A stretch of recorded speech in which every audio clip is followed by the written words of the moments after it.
नमस्कार। डीएलएड द्वितीय वर्ष विषय हमारा हिंदी भाषा शिक्षण और प्रवीणता, जिसके अंतर्गत की आज हम लोग बात करेंगे स्वस्वर वाचन के गुण कि जो स्वस्वर वाचन किया जाता है उसके अंतर्गत किन गुणों का समावेश होना चाहिए, क्योंकि अगर उसमें ये गुण नहीं होंगे तो वो स्वस्वर वाचन उच्च स्वस्वर वाचन नहीं कहला सकता। इस हेतु इसमें इन गुणों का समावेश होना बहुत ही आवश्यक है। तो पहला है शुद्ध उच्चारण। शुद्ध उच्चारण। शुद्ध उच्चारण, जब स्वस्वर वाचन किया जाए तो उच्चारण बिल्कुल शुद्ध होना चाहिए, जिससे कि जो बात कही जा रही है या जो विषय वस्तु समझाई जा रही है वो सही से समझ में आए। इस हेतु स्वस्वर वाचन में शुद्ध उच्चारण का गुण होना बहुत ही आवश्यक है। दूसरा है उचित ध्वनि निर्णय। उचित ध्वनि निर्णय। स्वस्वर वाचन के अंतर्गत किस ध्वनि का उच्चारण किस प्रकार से होना चाहिए, ये होना बहुत ही आवश्यक है। जब इन निर्णयों को ध्यान में रखा जाएगा कि कौन सी ध्वनि किस प्रकार उच्चारित की जाती है, तो स्वस्वर वाचन में जो स्वस्वर वाचन किया जा रहा है वो प्रभावी रहेगा। अगला है उचित बल तथा विराम का प्रयोग। उचित बल तथा विराम का प्रयोग। उचित बल तथा विराम का प्रयोग। जब स्वस्वर वाचन किया जाए तो उचित बल मतलब कि जो शब्द कहे जा रहे हैं, जो शब्द पढ़े जा रहे हैं, उन शब्दों में कहाँ पर किस प्रकार से बल देना है। कुछ शब्द होते हैं जो हमें एक तीव्र गति से बोलने होते हैं, कुछ पर ज्यादा जोर देते हुए हमें कहना होता है, और इसके अलावा कहाँ पर किस प्रकार से रुकना। कहीं पर तो बहुत विराम यानी पूर्ण रूप से रुकना पड़ता है, कहीं पर थोड़ी अर्धविराम या अल्प विराम का प्रयोग हमें करना होता है। ये सारी चीजें का ज्ञान अगर उच्चारण में मतलब कि स्वस्वर वाचन में इन चीजों का ध्यान नहीं रखा जाएगा तो स्वस्वर वाचन सही नहीं हो पाएगा। इस हेतु इन उचित बल और विराम चिन्हों का जो प्रयोग किस प्रकार किया जाना है ये ज्ञान होना स्वस्वर वाचनकर्ता को होना बहुत ही आवश्यक है। स्वस्वर वाचन में इन गुणों का समावेश होना बहुत ही आवश्यक होता है। फिर है उचित लय तथा गति का प्रयोग।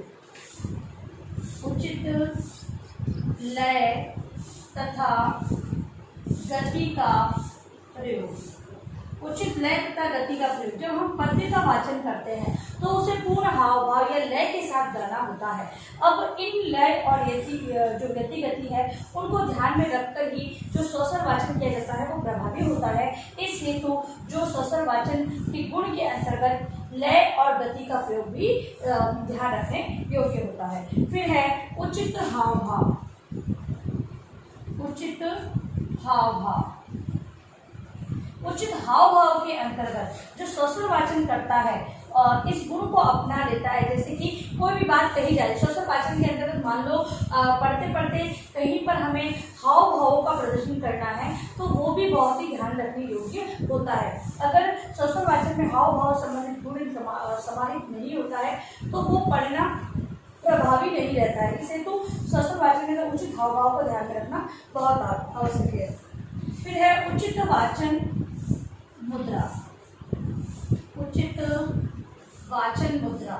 जब स्वस्वर वाचन किया जाए तो किस प्रकार खड़े होना है, किस प्रकार किताब को हाथ में रखना है, ये सारी चीजों का ध्यान में होना बहुत ही आवश्यक है। यदि कोई सहारा लेते हुए पढ़ा रहा है तो दिखती बात है कि जो पढ़ना है वो सही तरीके से नहीं पढ़ा जा सकता है, जो स्वस्वर वाचन है वो सही तरीके से नहीं हो पाएगा। इस हेतु स्वस्वर वाचन में वाचन मुद्रा को ध्यान में रखना भी एक गुण माना जाता है। फिर है प्रभावोत्पादकता।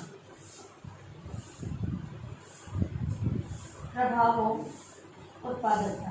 स्वस्वर वाचन है वो प्रभावी हो, मतलब कि जो स्वस्वर वाचन किया जा रहा है उसमें प्रभाव उत्पन्न हो, इस प्रकार का वो होना चाहिए। तो ये इस प्रकार से इसका गुण होता है। अगला है अंगों का संचरण। अंगों का संचारण।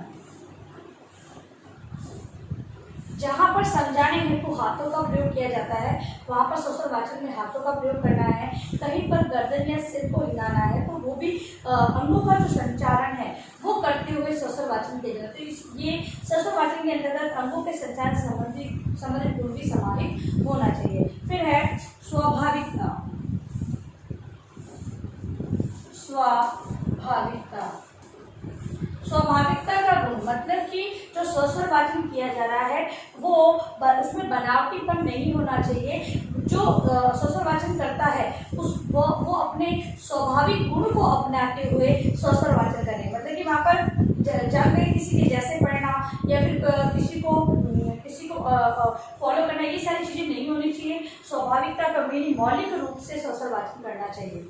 ठीक है, तो ये थे सारे गुण। अब हम बात करेंगे, एक टॉपिक बात कर लेते हैं मौन वाचन की, कि मौन वाचन क्या होता है।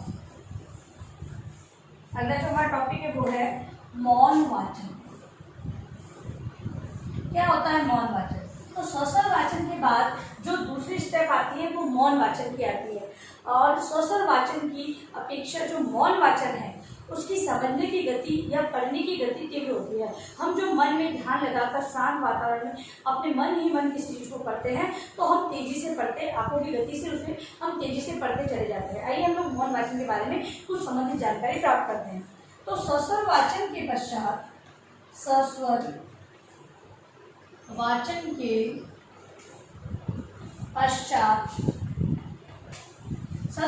के पश्चात वाचन की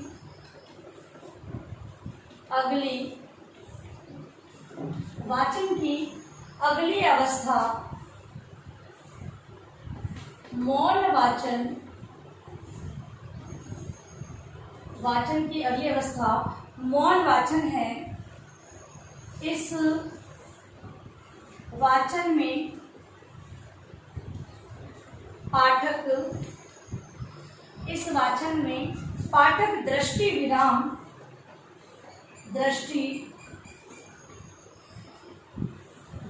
के माध्यम को मन ही मन वाचन करता है। मौन वाचन के अंतर्गत नेत्र जल्दी जल्दी पढ़ते हैं तथा मस्तिष्क ग्रहण करता है।